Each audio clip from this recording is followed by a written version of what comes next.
Photoshop on your iPad gives you access to Photoshop's core tools and features in a modern interface designed for a touchscreen. Let's take a look at where the essential features are and learn some of the touch gestures that you'll use as you work in Photoshop on your iPad. On the left side of the screen is the Toolbar.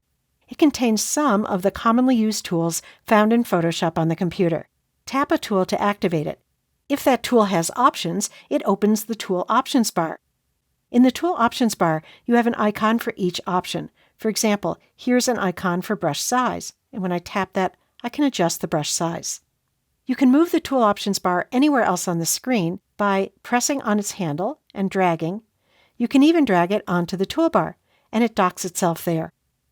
If a tool has a small caret at the bottom right, like this Selection tool, that means it has alternate tools behind it, and you can access those by long pressing on the tool or double tapping the tool, and then select the tool that you want. At the bottom of the screen are the foreground and background color chips. The foreground color chip controls the color used by any tool that applies color, like the brush tool. You can switch these two chips by just swiping down or up on the color chips. And you can select a color by tapping the foreground color chip and selecting a color in the color picker, or you can use the eyedropper tool located above the color chips. You may have noticed that there's no zoom tool or hand tool like there is in Photoshop on a computer. That's because on a touchscreen, you use gestures to zoom and pan around an image. To zoom, use a 2-finger pinch or a 2-finger spread. If you want to put the image back to fit on screen view, then tap the Move tool and with one finger, double tap the image. Another way to zoom is to scrub over the zoom indicator in the title bar. Down at the bottom left of the screen is the innovative Touch shortcut, which is a great shortcut for quickly accessing additional tool functions. For example, I have the Move tool selected, and if I select the layer that contains the dino bird, I can just click and drag and move the dino bird freely. But what if I want to move the dino bird only left to right in a straight line? Then I'll press and hold on the Touch shortcut, and I'll drag, and now the movement of the dino bird is constrained. And up at the top right, you can see a blue tooltip that tells you what the Touch shortcut is doing.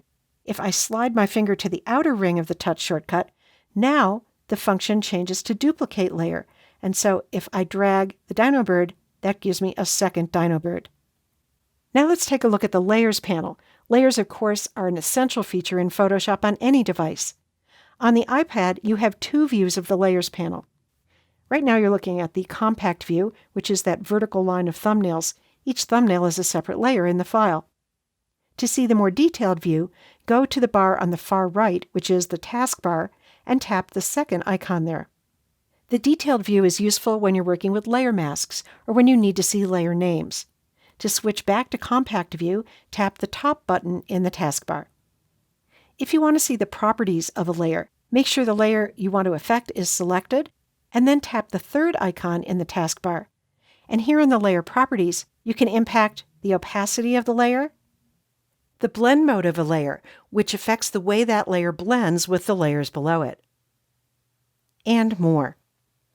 There are more icons in the center of the taskbar that are related to layers.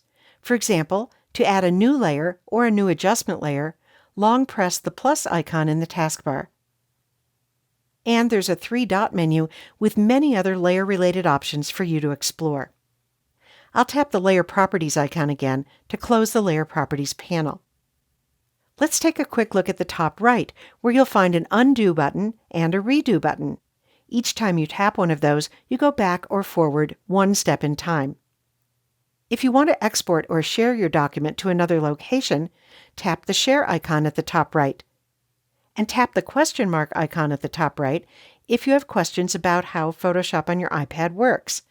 There you'll find a list of gestures that you can use with Photoshop on your iPad, a list of shortcuts you can use with the Touch shortcut feature, and a list of shortcuts you can use if you have a keyboard attached to your iPad. So that's an overview of the basic layout of Photoshop on your iPad. Great new features are being added all the time, so continue to explore the interface to find even more.